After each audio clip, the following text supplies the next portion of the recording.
छात्रों, सभी को स्वागत। आज इस दिवस उपन्यास सम्राट मुंशी प्रेमचंद जी लिखित गद्य सुजान भगत के बारे में जानकारी प्राप्त करेंगे। मुंशी प्रेमचंद का चित्रण इसमें देखेंगे। उपन्यास सम्राट मुंशी प्रेमचंद का जन्म 31 जुलाई 1880 को काशी के निकट लमई नामक गांव में हुआ था। उपन्यास सम्राटನ ಆದಂತಹ ಮುನ್ಷಿ ಪ್ರೇಮಚಂದ್ ಇವರ ಜನ್ಮ 1880ರಲ್ಲಿ ಕಾಶಿಯ ಸಮೀಪದಲ್ಲಿರುವಂತಹ ಲಮಯಿ ಎಂಬ ಒಂದು ಊರಿನಲ್ಲಿ ಇವರ ಜನ್ಮವಾಯಿತು। ನಿಕಟದ ಸಮೀಪದಲ್ಲಿರುವಂತಹ लमई ಎಂಬ ಒಂದು ಊರಿನಲ್ಲಿ गांव में जन्म हुआ। आपके पिता का नाम अजब राय तथा माता का नाम आनंदी देवी था।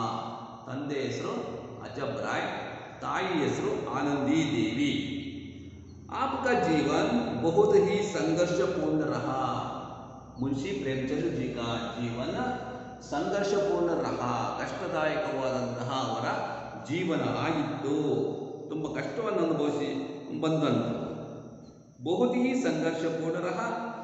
आपने घर पर ही पढ़कर इंटरमीडिएट एवं बीए की परीक्षा उत्तीर्ण की।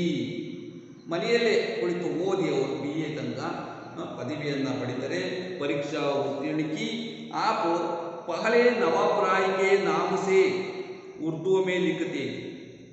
ಮೊದಲು ನವಾಬ್ ರಾಯ್ ಎಂಬ ಒಂದು ಹೆಸರಿನಿಂದ ಅವರು ಉರ್ದುವಿನಲ್ಲಿ ಮೊದಲು ಅನೇಕ ಲೇಖನಗಳನ್ನು ಅವರು ಬರಿತಾ ಇದ್ರು, लिखते थे। बाद में प्रेमचंद के नाम से हिंदी में लिखने लगे। बाद में ಅಂದರೆ ನಂತರ ಹಿಂದಿಯಲ್ಲಿ ಅವರು ಬರಲಿಕ್ಕೆ ಪ್ರಾರಂಭ ಮಾಡ್ತಾರೆ। ಪ್ರೇಮಚಂದ್ ಎಂಬ ಹೆಸರಿನಿಂದ ಅವರು ಹಿಂದಿಯಲ್ಲಿ ಬರಲಿಕ್ಕೆ ಶುರು ಮಾಡ್ತಾರೆ। आपने हिंदी में लगभग 300 कहानियाँ लिखी है।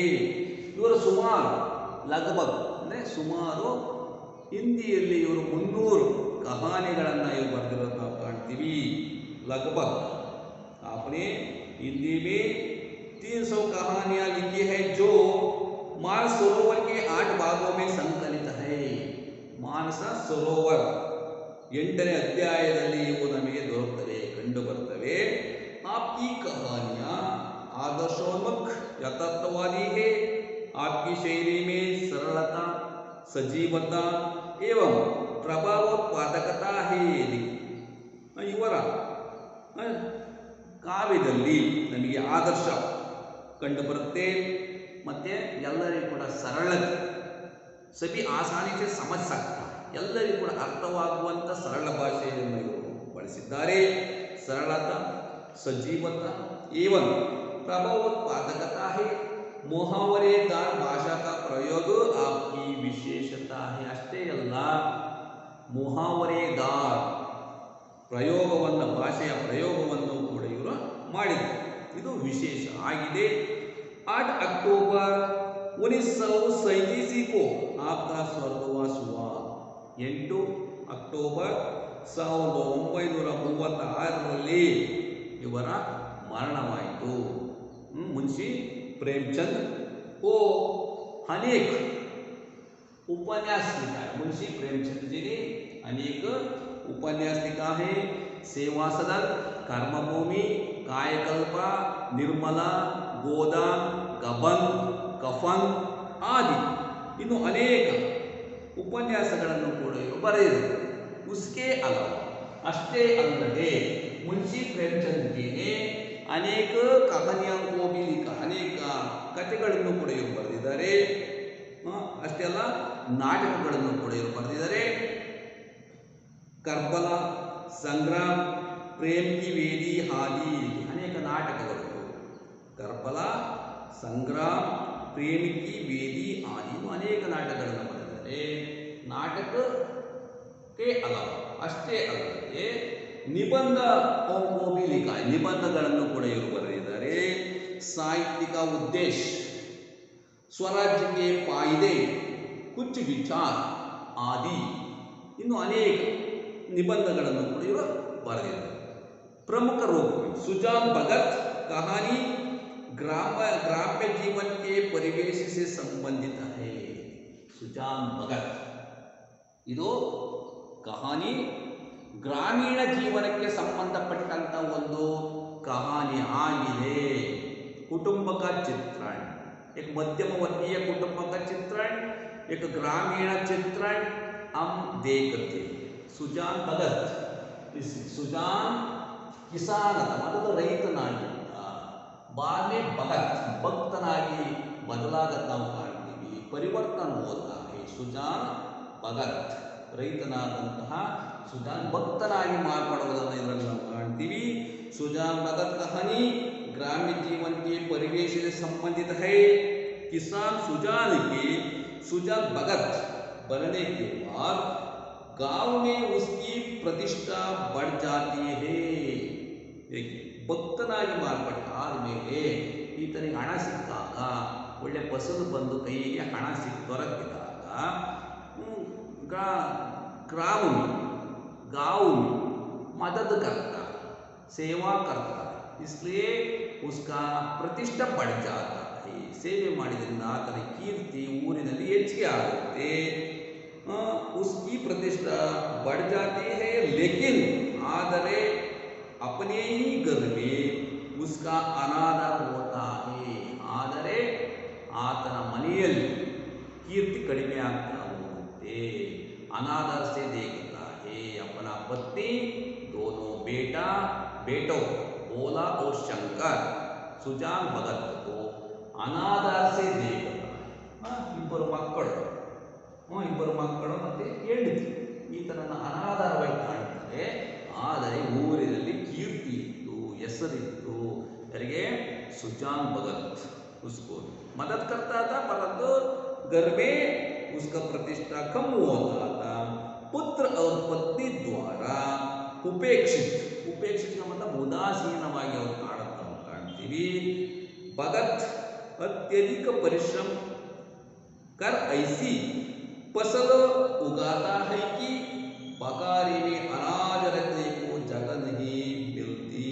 देखिए दोनों बेटों भोला और शंकर और अपना पत्नी बुलाची उसका अधिकार को धीरे धीरे छीनने लगता है. ನಿಧಾನವಾಗಿ ಅಧಿಕಾರವನ್ನು ಕಿತ್ಕೊಳ್ತಾರೆ, ಕಸಿದುಕೊಳ್ತಾರೆ. ಬಾಲ್ಮಿ ಹಾಕ ಇದ್ರ ಬಗ್ಗೆ ನಂತರ ಬರುತ್ತೆ. ಅಧಿಕಾರವನ್ನು ಮತ್ತೆ ಪಡಿಬೇಕು ಅಂತ सुजान भगत परिश्रम करता है, फिर फसल उगलता है, बाद में सभी को मदद करता है. ಅಧಿಕಾರವನ್ನು ಪಡಿಬೇಕು ಮತ್ತೆ ಕೆಲಸ ಮಾಡ್ತಾನೆ, ಅಧಿಕಾರ ಪಡಿತಾನೆ, ದಾನ ಧರ್ಮ ಮಾಡ್ತಾನೆ. ಮುಂದೆ ಬರುತ್ತೆ. ಎಲ್ಲಿ ನೋಡಿದ್ರು ಅನಾಜ್, ಕಿದರ್ देखो उधर अनाज ही अनाज है. ದವಸ ಧಾನ್ಯಗಳು, ಮನೆ ತುಂಬ ದವಸ ಧಾನ್ಯಗಳು, ಉಗ್ರಾಣ ಎಲ್ಲ ತುಂಬಬಹುದು, ಅಷ್ಟು ದವಸ ಧಾನ್ಯಗಳನ್ನು ನಾವು ಪಡಿತಾನೆ. ಅನಾಜ ರಖನೆಗೂ ಜಗ नहीं मिलती, ದವಸವನ್ನು ಇಡಲಿಕ್ಕೆ ಜಾಗವೇ ಸಾಕಾಗುವುದಿಲ್ಲ. इस तरह वह अपना खोया हुआ अधिकार, ಈ ತರವಾಗಿ सुजान भगत खोया हुआ अधिकार, खोया हुआ ಕಳೆದುಕೊಂಡಂತಹ ಅಧಿಕಾರವನ್ನು ಪುನಃ ಪಡೆಯುವುದನ್ನು ನಾವು ಇದರಲ್ಲಿ ಕಾಣ್ತೀವಿ. ಪರಿಶ್ರಮದ ಮಹತ್ತತೆಯನ್ನು ನಾವು ಇದರಲ್ಲಿ ಕಾಣ್ತೀವಿ. ಮೊದಲು ಪರಿಶ್ರಮ ಪಟ್ಟು ಹಣ ಗಳಿಸ್ದ, ದಾನ ಧರ್ಮ ಮಾಡ್ದ, ಕೆಲಸ ಮಾಡೋದನ್ನು ಬಿಟ್ಟುಬಿಡ್ತಾನೆ. ಮನೆಯಲ್ಲಿ ಆಗ ಅನಾದರವಾಗಿ ಕಾಣಲಿಕ್ಕೆ ಶುರು ಮಾಡ್ತಾರೆ. ಮತ್ತೆ ಅವನು ಕೆಲಸ ಮಾಡಿ ಫಸಲನ್ನು ಬೆಳೆದು ಹಣ ಬಂದಾಗ ಮತ್ತೆ ದಾನ ಧರ್ಮ ಮಾಡೋ ಕಡೆ ಮುಂದಾಗ್ತಾನೆ. ಅಧಿಕಾರವನ್ನು ಪಡಿತಾನೆ ಕೆಲಸ ಮಾಡುವುದರ ಮುಖಾಂತರವಾಗಿ. खोया हुआ अधिकार फिर प्राप्त करता है. कठिन परिश्रम करने से ही मानव को धन दौलत. ಈ ಗದ್ಯದಲ್ಲಿ ಹೇಳುವುದೇನೆಂದರೆ, ಯಾವುದೇ ಒಬ್ಬ ವ್ಯಕ್ತಿ ಪರಿಶ್ರಮ ಪಡುವುದರ ಮುಖಾಂತರವಾಗಿ ಧನ ದೌಲತ್, ಹಣ ಮತ್ತೆ ಗೌರವವನ್ನು ಪಡೆಯಬಹುದು. ಧನ ದೌಲತ್ ಪ್ರಾಪ್ತ करता है, मान मर्यादा आदि प्राप्त होती है. गौरव सिग्तिदर ಜೊತೆಗೆ मान मर्यादा प्राप्त होती है. यह संदेश विद्यार्थियों को देने हेतु इस कहानी का चयन किया गया है. ಈ ವಿಚಾರವನ್ನು ಸಲುವಾಗಿ ತಿಳಿಸುವ ಸಲುವಾಗಿ इस गद्य को चयन किया गया है आयुधಗೊಳ್ಳಲಾಗಿದೆ देखिए चलो सीधे साधे किसान धन हाथ आते ही धर्म और कीर्ति की ओर झुकते हैं धीरे सीधे साधे ಅಂದರೆ ನೇರವಾಗಿ ರೈತನಿಗೆ ಕಿಸಾನ್ ರೈತನಿಗೆ ಕೈಗೆ ದುಡ್ಡು ಸಿಕ್ಕಾಗ ಅವನು ದಾನ ಧರ್ಮದ ಕಡೆ ವಾಲುತ್ತಾನೆ ಎಂಬುದನ್ನು ಇಲ್ಲಿ ಹೇಳೋದು ನಾವು ಕಾಣ್ತೀವಿ धर्म और कीर्ति की ओर झुकता है 1 मास के लिए पहुंचता है छात्र पैसा मिलने के बाद किसान क्या करता है ಹಣ ಸಿಕ್ಕಾಗ ರೈತ ಏನು ಮಾಡ್ತಾನೆ ಅಂದ್ರೆ दान धर्म की ओर झुकते हैं ಅಂತ ಬರೀಬೇಕಾಗುತ್ತೆ 1 मास के दिव्य समाज की भांति वे पहले अपने भोग विलास की ओर नहीं दौड़ते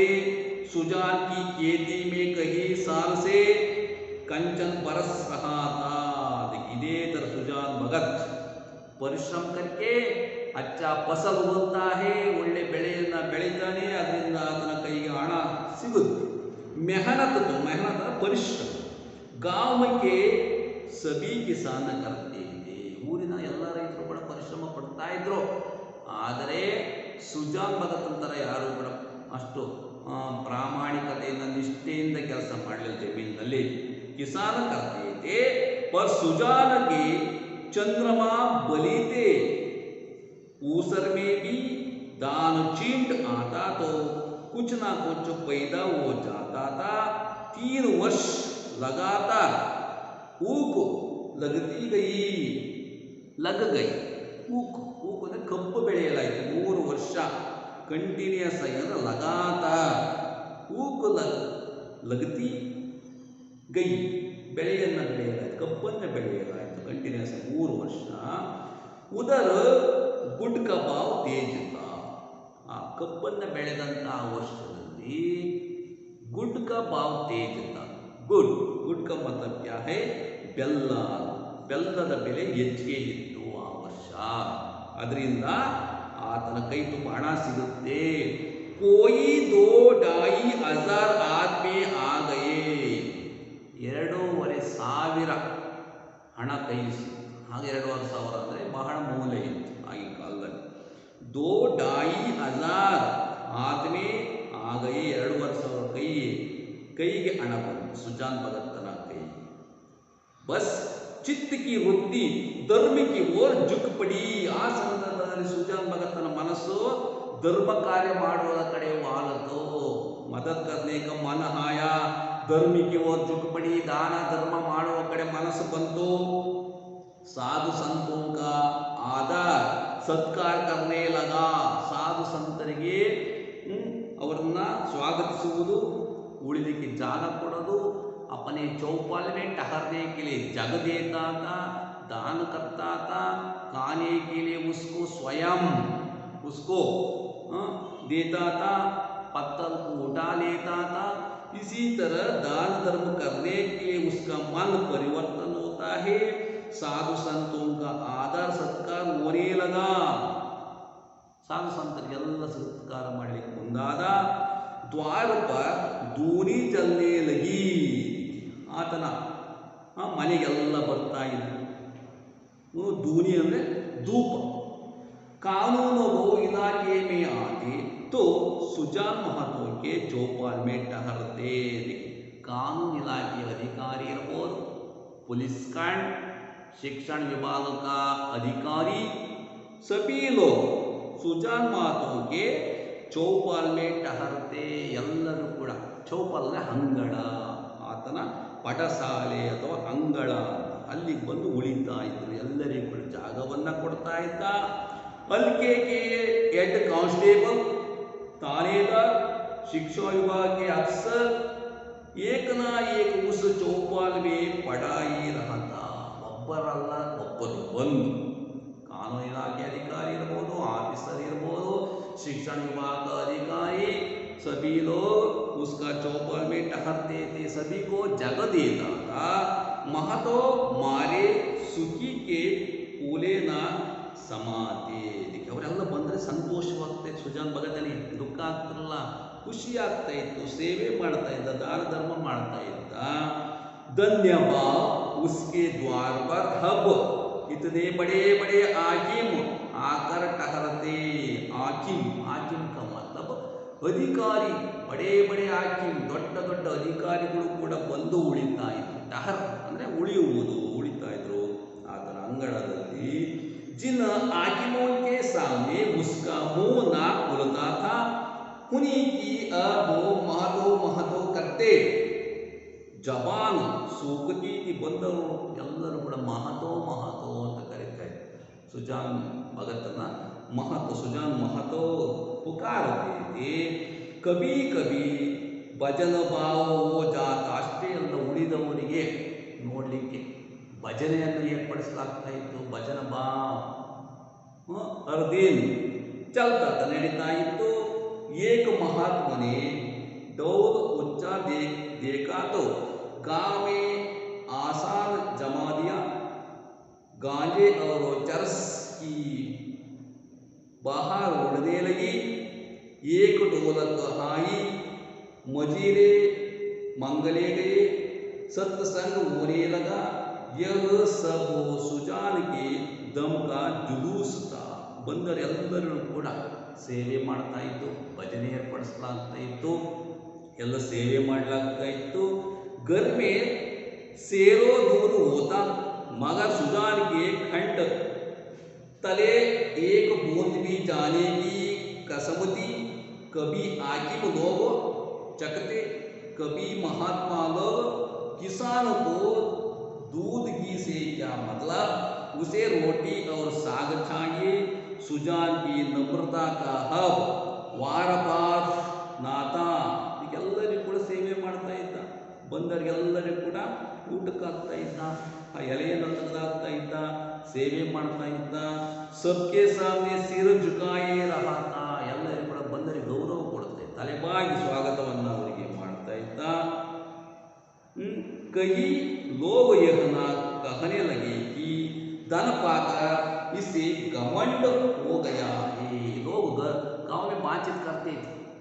ಊರಲ್ಲಿ ಅನೇಕ ಜನ ಮಾತಾಡ್ತಾ ಇದ್ರು, ನಿಮ್ಗೆ ಎಷ್ಟಪ್ಪ, ಎಷ್ಟು ಹಣ ಇದೆ ಇವನ ಹತ್ರ, ನೀವು ತಂದೆ ಏನಾರ ಖಜಾನೆ ಬಿಟ್ಟು ಹೋಗಿದಾರ ಹಣವನ್ನು, ಈ ಥರ ದಾನ ಧರ್ಮ ಮಾಡ್ತಾ ಇದ್ದಾರಲ್ಲ, ಸೇವಾ कर रहा है. इस तरह गाँव के लोग बातचीत करते थे सुजान भगत के बारे में.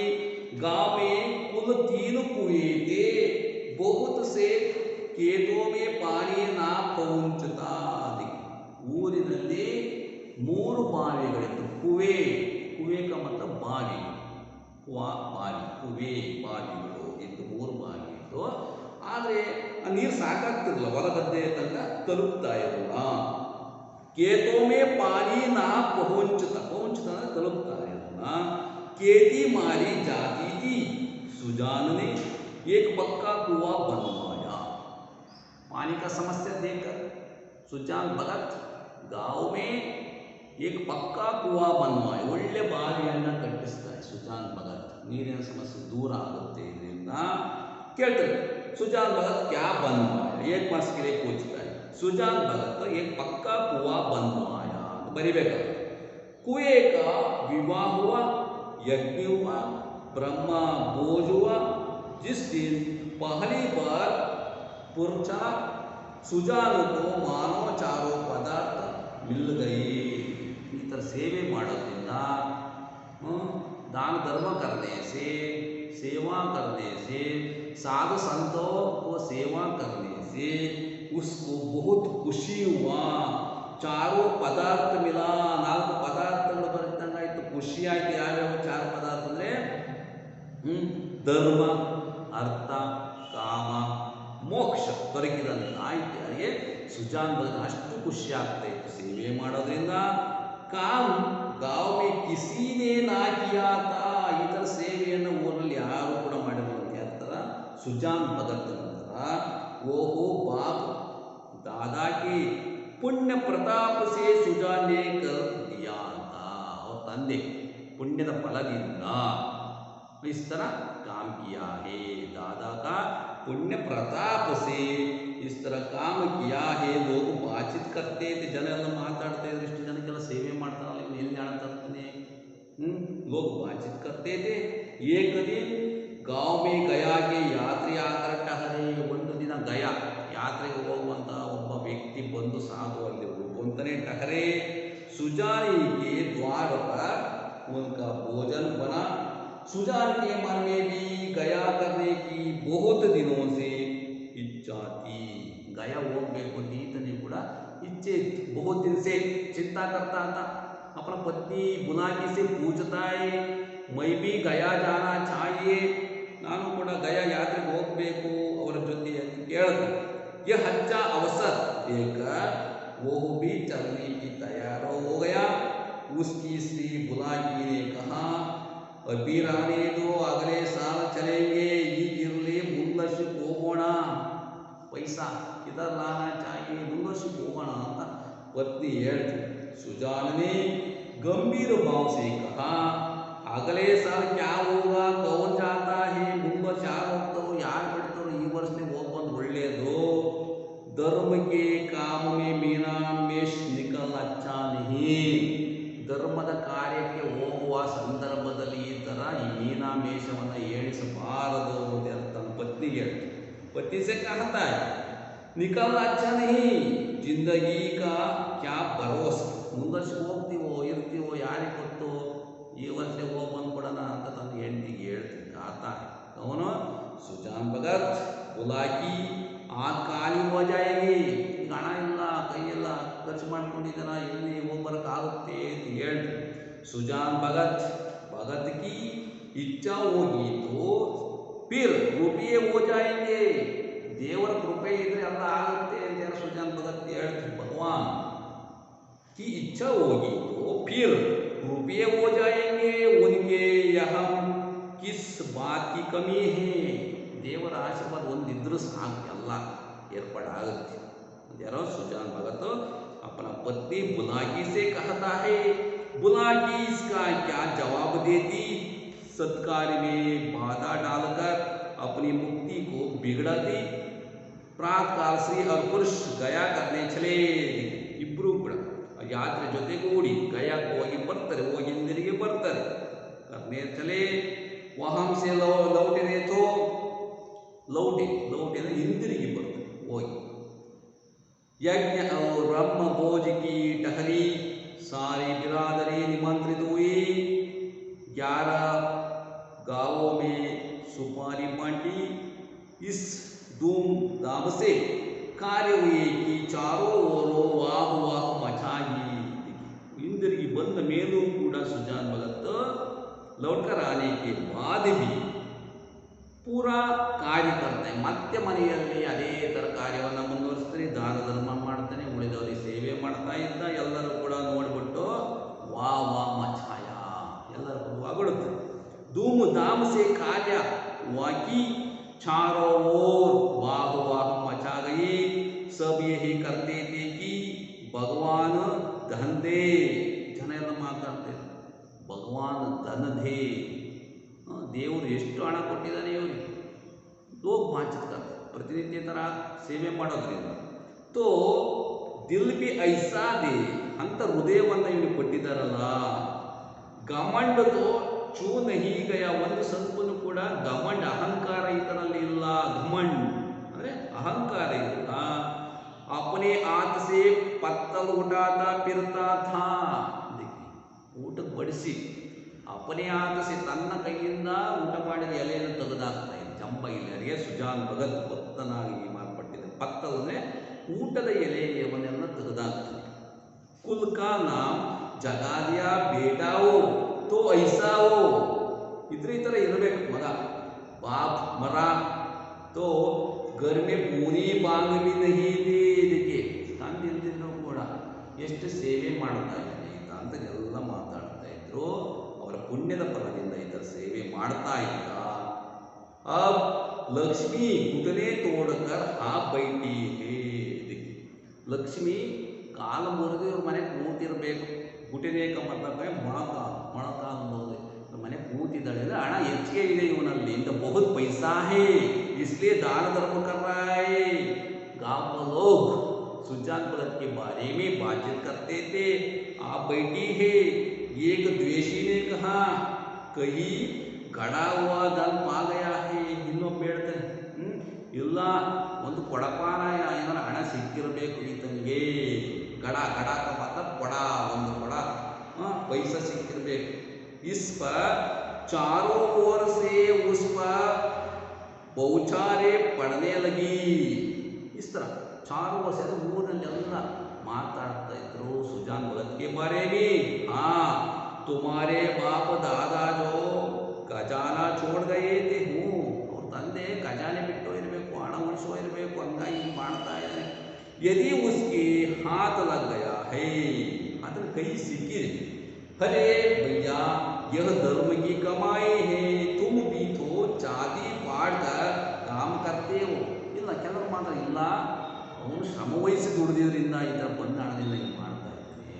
ಸೇವಾಕರ ಸೇವೆ ಮಾಡ್ತಾ ಇದ್ದಾನೆ ಅಂತ ಜನ ಅನೇಕ ಥರ ಮಾತಾಡ್ತಾರೆ क्यों ऐसी ऊक नहीं लगती क्यों ऐसी पसंद नहीं होती भगवान आदमी का दिल देखते ही देखिए भगवान आदमी का दिल देखता है ದೇವರು ಆ ಮನುಷ್ಯನ ಹೃದಯವನ್ನು ನೋಡ್ತಾನೆ ನಾವು ಎಷ್ಟು ಕೆಲಸ ಮಾಡ್ತಾ ಅದರಲ್ಲಿ ಬಸ್ಸದು ಸಿಗುವಂಥ ಪ್ರತಿಫಲ ದೊರಕುತ್ತೆ ಅದರಿಂದ ಹಣ ಗಳಿಸಿ ಈ ಥರ ಸೇವೆ ಮಾಡ್ತಾ ಇರುವಂಥದ್ದು ಸುಜಾನ್ ಭಗತ್ ಮಾತಾಡ್ತಾರೆ लोग बातचीत करते जो ಖರ್ಚು करता है उसी को देता है ಯಾರು ಖರ್ಚು ಮಾಡಿ ಶ್ರಮ ಮಾಡ್ತಾನೋ ಪರಿಶ್ರಮ ಪಡ್ತಾನೋ ಅವನಿಗೆ ದೇವರು ಮೋಸ ಮಾಡೋದಿಲ್ಲ ಒಳ್ಳೆಯದಾಗತ್ತೆ ಫಸಲು ಕೊಡ್ತಾನೆ देवर कई बिड़ोदिल्ल एंबुदನ್ನು लोग बातचीत करते थे सुजान भगत के बारे में छात्रों इसको इस गद्य को अच्छी तरह पढ़िए बाद में भाग 2 के बारे में जानकारी प्राप्त करेंगे धन्यवाद।